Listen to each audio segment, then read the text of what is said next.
Hello everybody, this is Ottorino Veneri speaking, and I am the principal investigator of the Erasmus Plus project, Internet of Energy, Education and Qualifications. Today, I'm happy to present this webinar titled The Digital Energy Transition, How Virtual Power Plants Enable Integration of Renewables. This webinar is organized in the framework of that Erasmus project and is taken by Dr. Tobias Weghorn, who is an international business developer manager at Next Kraftwerke, Germany. Dr. Weghorn is an expert in the field of Internet of Energy. He graduated as an electrical engineer from the University Erlangen-Nuremberg and the KTH Royal Institute of Technology in Stockholm. So, Dr. Tobias Weghorn, please tell us about the virtual power plants that I'm sure is of great interest for the people who are attending this webinar. So, to get started, I would like to face us this picture of a conventional power station and admit to ourselves what the energy world and the utility business actually looks like today. And there's actually very good reasons that it looks like this nowadays. Those are that if you look at a station like that, and you will always know what is it going to produce in 1 year from now, in a day from now, or in 10 minutes from now. So it's a forecastable asset very easily. And if you have a change in your power system, then you might also just as well redispatch the asset to make it fit your consumption. At the same time, obviously, there's also very good reasons to have less of these stations in our system. And those are very obvious ones, the high output of carbon dioxide. And at the same time, also, all climate change aside, it would still be very difficult actually to build new conventional power stations with planning cycles of several years and return of investment of decades. So for a fast-moving world and a rapidly changing energy system, this kind of business becomes more and more challenging. And if we zoom out from this and have a look at the numbers, which I brought from Europe, but I think they might look similar also in parts of the US, then we see that while in the early 90s we had just a few hundred of the conventional stations, which we saw in the previous picture, the world has rapidly changed, and right now our energy system in the German market at least is also dominated by lots of anaerobic digestion, biogas plants producing gas from a digestion process, of course wind and solar a lot. So the number of our power plants increased rapidly, and at the same time also the market environment in which these assets are active also changed rapidly and became much more complex. So while we used to have vertically integrated utilities, we in the European markets had a so-called unbundling, so broken up the vertically integrated utilities and separated the energy trading business from the system operation. And while all of this makes the life for the utility rather more complicated, and system operations becomes more and more challenging with volatility and decentralization, the digitization of our life can also help actually to manage this complexity better. And this is where where I would like to introduce the concept of a virtual power plant, which you might also know them as a curtailment service provider, simply platforms where we connect distributed energy resources, both from the production side, so wind and solar, anaerobic digestion, diesel, backup diesel generators, but also EV charging stations, energy storage, and also flexible loads. And why this picture looks like as it looks like is because in the European markets, these can serve two different markets. So on the one hand, we have the ancillary services markets where utilities, so grid operators, procure flexibility, so the ability to ramp up and down, and also the power exchange, which is operated by other neutral third parties, where the actual megawatt hours, the megawatt hours. The energy is traded in day ahead and intraday markets. Yes, please. So I was just going to add this as a comparison. In the U.S., those of you who work in in regions with wholesale markets, our ISOs and RTOs are sort of a bundling of these two, as far as I understand. They're doing both the energy exchange and the ancillary services. So it's interesting that if you're in Europe, there's two paths you have to sort of interact. So if anyone has questions about that, Tobias has got some experience with the dual role here. Exactly, thanks. Yeah, we're going also to dive deeper into that and what it actually means in practice in a bit. One more word on the VPPs, so virtual power plants. The kind of technology job they are doing is threefold, at least in the model which I use here. So on the one hand, they can help us in forecasting renewable generation, which is very volatile, and also dispatch production and consumption schedules to flexible assets, and also be a tool for utilities, for system operators to directly dispatch assets in real time. And with that high level, I would like to dive into our first case study, which is on a utility partner of ours, a green energy supplier called Ecotricity, who Next Kraftwerke is working with. And yeah, these guys, their business is basically to on the one hand, act as an off-taker for renewable energy. So they have their own renewable energy production assets. They had one of the first wind farms in the UK ever. And at the same time, they also close PPAs, power purchase agreements with renewable generation of third parties and take over their balancing responsibility. At the same time, they also have a supply business, both for C&I customers and also residential customers. And with this kind of portfolio, they are very exposed, as Mark, our partner here, phrased it, to the volatility of our increasingly renewable and volatile energy system. And that's why they partnered with Next to develop their own virtual power plant business. Yes, please. So question about them and the term utility. I'm assuming they don't operate the local distribution grid. They're an energy retailer, exactly, as we would say.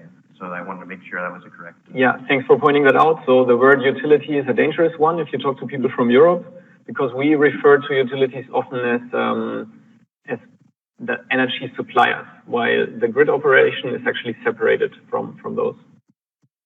So apologies if I might use these terms in a confusing way.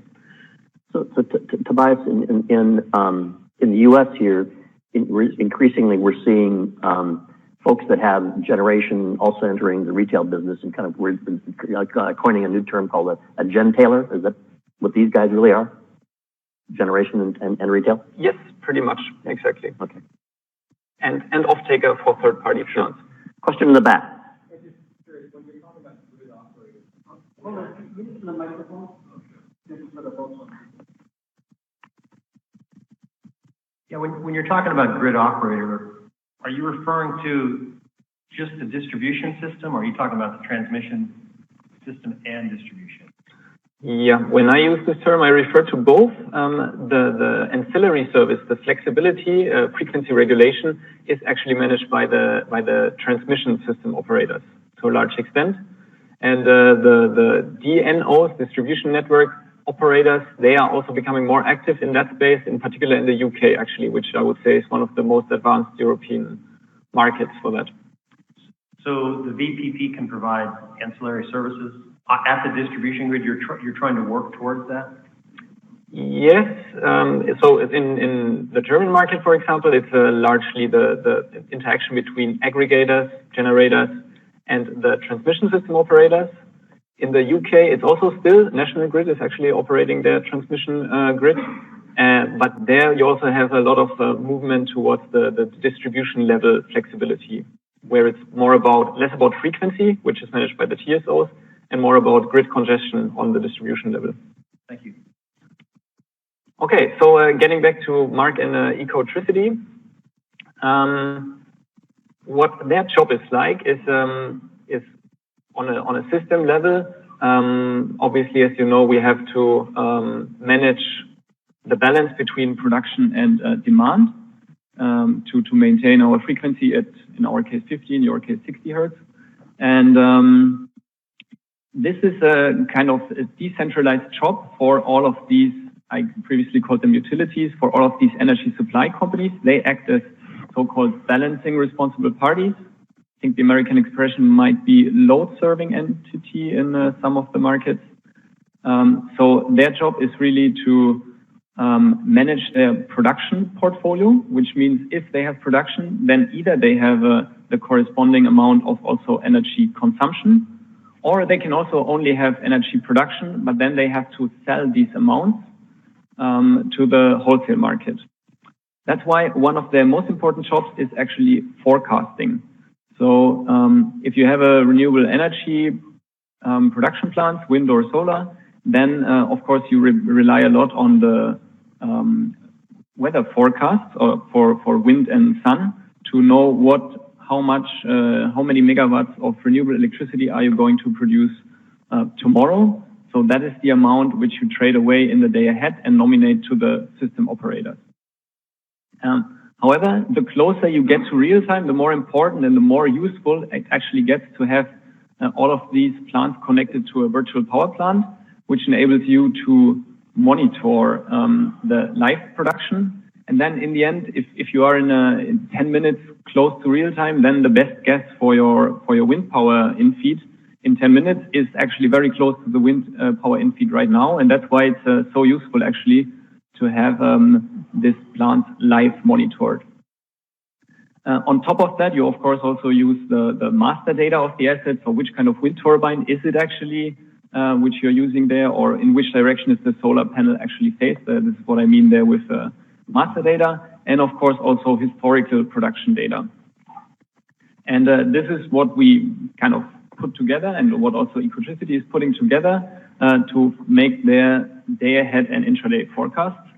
So one image which shows this process in the for photovoltaic generation. In the blue graph is what we see as the day ahead forecast.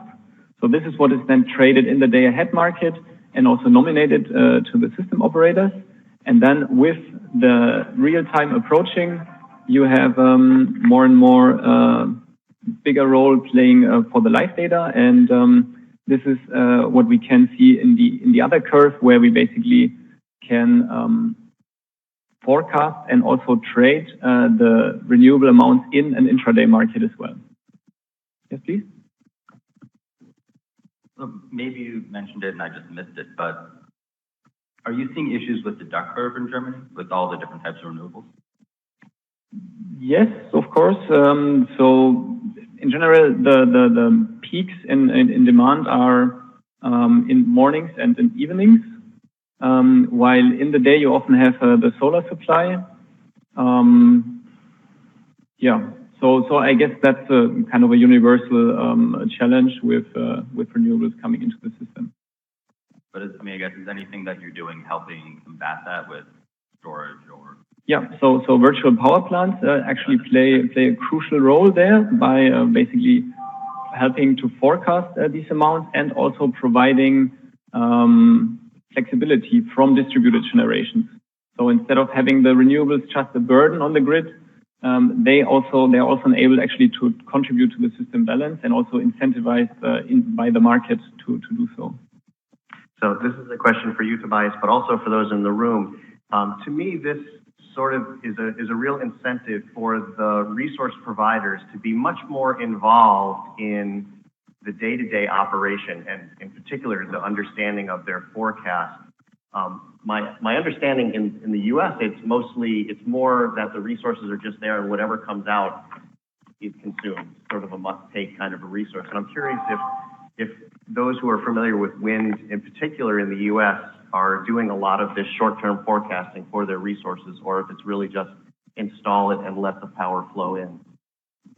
Any thoughts on that? Something to think about then. Thank you. Guess this question might come up again.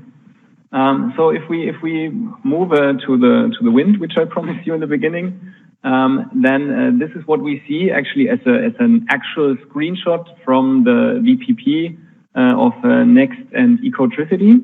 And what we can see here in this live screenshot, that's why it looks very technical and complex. But in essence, what we see is this black curve, which shows us the electricity production of this particular wind farm, on which dashboard we are being here, which is possible with the wind coming into the system.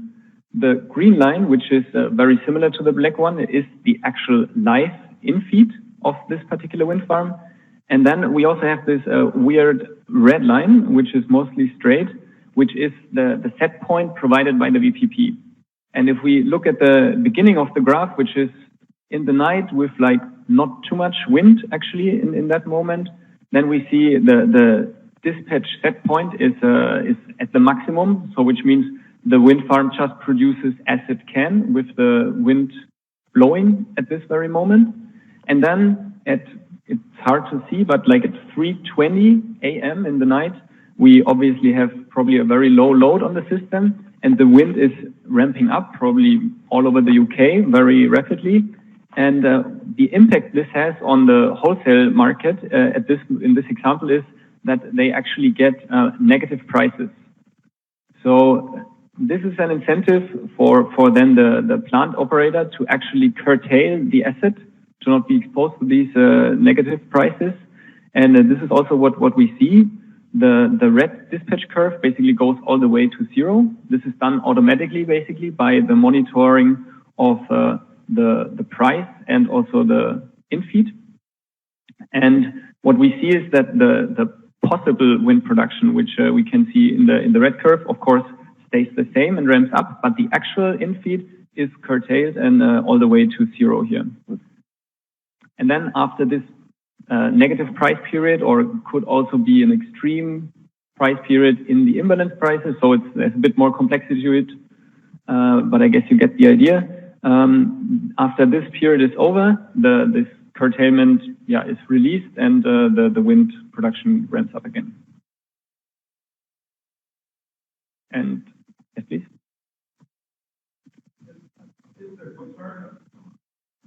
Is a concern about power quality with the variance of the load coming on at different times.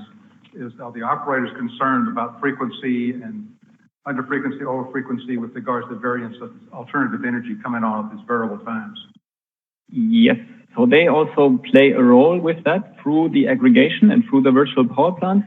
So in this particular example, which I show you here, this is actually operating in the wholesale market. So this is simply extreme imbalance prices or negative prices, which incentivizes to ramp down.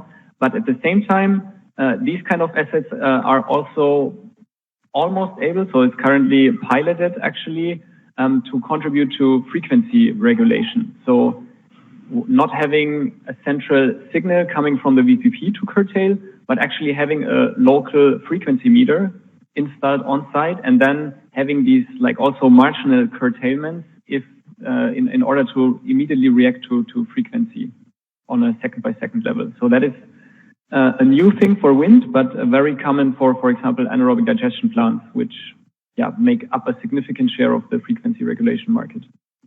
And the revenue from that service, if implemented, would come from the TSO? Exactly. So the providing parties, the ancillary service providers, balancing service providers, they are often called. These can be aggregators, but also individual generators, of course. They bid into the ancillary services market, saying, hey, dear TSO, I have X megawatt of upward flexibility tomorrow in these hours, and then they earn a capacity and an energy payment, or one of these, depending on the exact market design. And this is usually shared then with all the generators in the virtual power plant pool. Okay, if there are no further comments or questions on this one, I would actually move on with a second example, which is a wind gas project, which Next is running together with Greenpeace Energy, who is a residential supplier in Germany. And the place where this project is located is a small town which is called Hasport, in the south of Germany, not too big. And as we often have it in these rural areas, what we see here is that we have an actually relatively large wind farm, not too far from the town. Also some solar and an anaerobic digestion plant in the north of the town. And what is important to note is that the capacity of this wind farm exceeds the consumption of the town by far, actually. And yeah, this is why, and also independent from that, the town is also connected in the south to the transmission network run by the transmission system operators. Yes. Repeat the question. What's anaerobic digestion? What's an anaerobic digestion Yeah, plant? I've used that term quite a lot right by now, right? Biogas is also how we refer to it. So it's often manure or also corn, which is fermented, producing biogas, so methane, more or less, or a mixture of different gases. And this is then burned in a gas motor, producing electricity, often co-located also with a thermal use case. So that you can use, on the one hand, the heat which is generated as part of the digestion process and the burning of the fuel and the electricity. Yes. Yeah, so typically in a large wastewater treating plant, they'll have anaerobic digesters there. I know that I just had a trade mission I ran when we brought a group from the Caribbean to the wastewater treating plant in DC, and they were generating, I think, about 10 megawatts there. Yes. Yeah. And the nice thing about these ones is that you have a renewable generation asset, but at the same time a dispatchable, flexible asset, which can really play both in the wholesale market and also in the ancillary service provision. That's why we tend to talk a lot about these. Anyway, back to Hasford. So this is how the system, the electricity system looks like. There's also a local gas grid. And the asset which we've been able to see now in both of these visualizations is in the south, the electrolyzer. So an electrolyzer which takes electricity out of the distribution grid and electrolyzes water into hydrogen, which can then be fed into the gas grid to a small extent. And this is exactly the optimization where the virtual power plant comes into play. So what we can see on these graphs is, on the one hand, the generation from wind in blue. So this is it's close to zero in the beginning, and then it also ramps up, and it by far exceeds the overall aggregated consumption of the town of Hasford, which is the red curve. And then we also have some solar, which doesn't play a big role, at least in this example. So that's the small yellow curve in the upper graph. And what we can see here is that the moment the wind actually ramps up and is larger than actually the whole consumption of the town, this is also the point when the virtual power plant actually ramps up the electrolyzer, which we can see in the lower graph. So what happens is that instead of having all the excess electricity being fed into the transmission grid and leading to congestion problems, which we have a lot anyway, you actually use some of the electricity, convert it into green gas, and then feed this hydrogen into the gas grid. Yeah, this is what we can see here on this relative complex system overview. So we have the wind and the solar production feeding into the local distribution grid.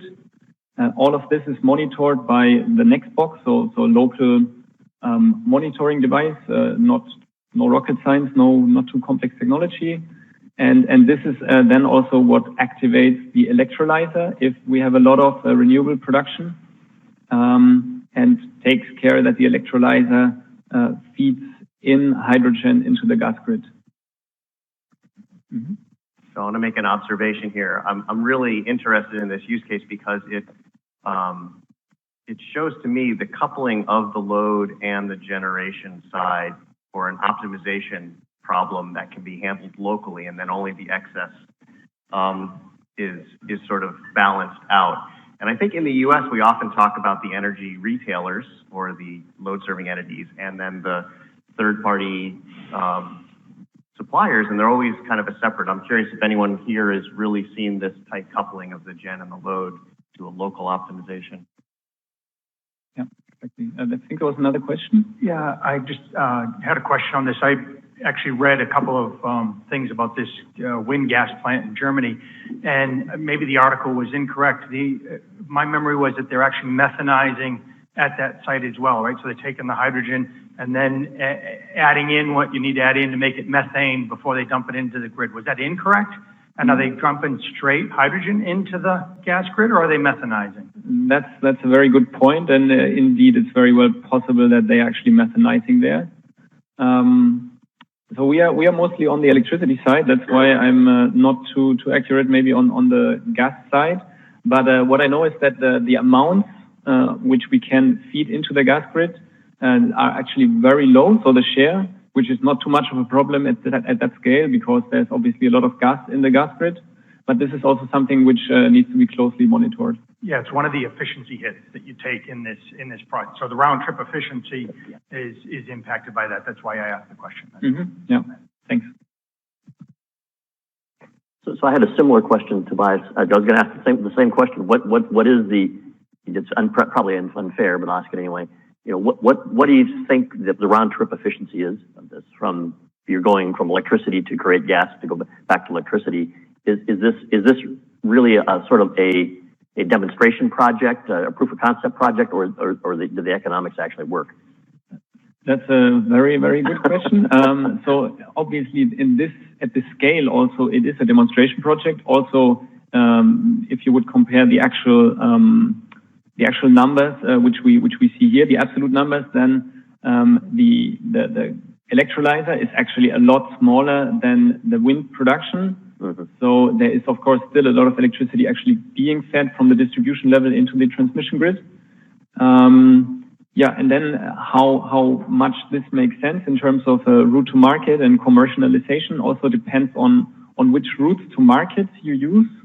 So this is the bit which I maybe haven't mentioned too much. If you look at in the upper part of this slide, then you see what the VPP control system is actually doing is to bid these amounts into the ancillary services market as well, where you can also have high prices actually to make it worthwhile. As for the overall efficiency, yeah, that's also I can only guess. So of course you have the wind and solar production, which is then going to be electrolyzed and then being fed into the gas grid. And I guess the electrolyzation should have a very good efficiency. I don't want to dare to put a number there. All right. The question in the back. What's the GHG impact of burning the gas? Recognizing a renewable source making the gas. Well, if the electricity is green, then you just use this green electricity to electrolyze water. So there is virtually no new carbon being generated as part of that process. Or I guess like carbon or NOx, SOx, anything like that. I would say this is green gas. So again, I'm more on the electricity side, so not too much about the chemistry of the electrolyzation process, but I would say this is green gas. Okay, zooming out one more time, if we actually look, so this is one project within the VPP, the virtual power plant, and at the same time, it's of course only one out of many. So what the virtual power plant system actually does is that we submit bids to the ancillary services markets, informing the transmission system operators, guys, we have X megawatt of frequency regulation, X megawatt of spinning reserve, so we call that frequency restoration reserve, on a day ahead basis. And then depending on what kind of megawatt we submit there, we might be activated if there is actually a large imbalance in the grid. So what we can see in this example is that there might be, it might be a Sunday, being very sunny, lots of wind, and also low load on the system. So that's where there's an excess electricity in the system, and that's why the transmission system operators actually issue this activation to ramp down production. And this is exactly what we see here. There's a transmission system operator set point arriving at the virtual power plant, which we see in gray, basically telling us, hey guys, you need to ramp down 10, 20, 30, 40 megawatts of your current infeed. And this is then not handled by one plant, but by several hundred. So in this example, we see in the beginning, it's like 200 assets being activated in a dynamic process by the virtual power plant. So the virtual power plant looks at how is the gas tank of that asset. Is it maybe offline because of a maintenance or because of an outage? And then dynamically selects the assets which are available, which have issued and informed us that they are available, and then ramping this down in a very dynamic process. So this is how distributed energy resources take part actually in grid management and providing ancillary services. And I think that's also the last slide of my presentation. If there's any questions, I'm very happy to discuss. Brett?